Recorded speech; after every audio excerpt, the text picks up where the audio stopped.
मेरे भाई और मैंने दो बेबी सांप पाए। काला वाला तुरंत मेरे भाई की कलाई पर चिपक गया। छोटा सफेद वाला मुश्किल से सांस ले रहा था। मुझे सफेद वाले पर दया आ गई, इसलिए मैं उसे घर ले आया और उसकी देखभाल करके ठीक किया। काला सांप सिर्फ 1 साल में इंसान बन गया। न सिर्फ वो बहुत खूबसूरत थी, बल्कि मेरे भाई को राजा की तरह ट्रीट करती थी। इधर मैं खुद के लिए और छोटे सफेद के लिए दिन रात मेहनत कर रहा था। मैं शादी की उम्र से बहुत आगे निकल चुका था, लेकिन क्योंकि मैं हमेशा इस बेकार सांप को साथ रखता था, हर लड़की मुझे ठुकरा देती थी। सब कहती, अगर तुम इस सांप को छोड़ दो तो हम तुमसे शादी कर लेंगी। मैंने सबको बाहर निकाल दिया। मैंने उसके सिर पर हाथ फेरा और कहा, भले तुम कभी इंसान न बनो, मैं तुम्हें कभी नहीं छोड़ूंगा। मैंने तुम्हें चुना है और जिंदगी भर जिम्मेदार हूँ। लेकिन जब बाढ़ आई तो वो मरता हुआ सफेद सांप रातों रात ड्रैगन में बदल गया।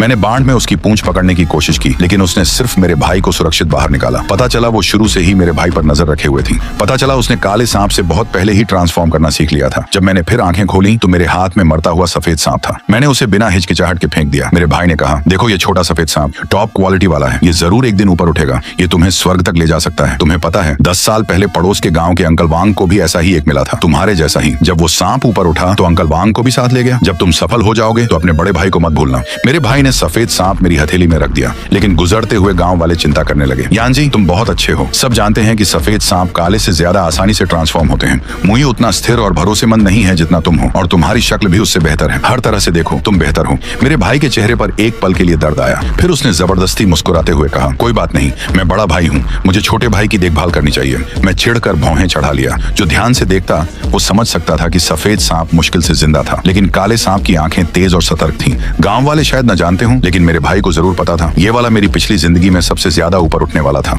मैंने उसे कुछ नहीं कहा, क्योंकि छोटा सफेद खून से लथपथ था। मैं उसे छोड़ नहीं पाया, लेकिन अब ये सफेद सांप मुझे दांत दिखा रहा था तो मुझे बस दया आ रही थी। मैंने छोटे सफेद को सीधे पत्थर पर फेंक दिया। मैंने अपनी टोकरी उठाई और चल दिया। मेरे भाई ने चिल्लाकर सफेद सांप को उठा लिया। तुमने ऐसा कैसे कर दिया? ये एक जिंदगी है। मैंने कहा, जिंदगी की अपनी किस्मत होती है। अगर आज यही मरना उसकी किस्मत है तो यही होगा। मुया, तुम बहुत बेदर्द हो। क्या तुम सच में इसे अपने सामने मरते देख लोगे? गांव वाले उंगली उठाने लगे। बेदिल है ये। हमारा यान जी तो दिल का सच्चा है। देखो भाई को भीड़ में फेंको तो खो जाएगा। उसका दिल भी उतना ही क्रूप है। मैं हंसा। अगर तुम इतने दयालु हो भाई तो दोनों सांप ले लो। मेरे भाई की सांस रुक गई। उसने नजरें चुरा ली। ऐसी प्रीमियम क्वालिटी मैं कैसे सब कुछ खुद रख लूं? कोई बात नहीं, दोनों ले लो, मैं तुम्हारे पीछे नहीं लगूंगा। मेरे भाई के पास जवाब नहीं था। छोटा सफेद बहुत घायल है, इसे ठीक करने में बहुत पैसा लगेगा। एक गांव वाले ने मुझे घूरते हुए कहा, देखो तुम्हारे भाई की किस्मत नहीं है। लगता है ये खजाना तुम्हारे लिए ही बना है यान जी। इस कृतज्ञ लड़के को मत दो। अचानक सफेद चमक, एक सफेद कपड़ों वाली औरत देवी की तरह प्रकट हुई। मुंह के कोने पर खून का निशान उसकी खूबसूरती को और भी हैरान करने वाला बना रहा था। सबकी सांस रुक गई। मैं भी जड़ हो गया। छोटा सफेद ट्रांसफॉर्म हो चुका था।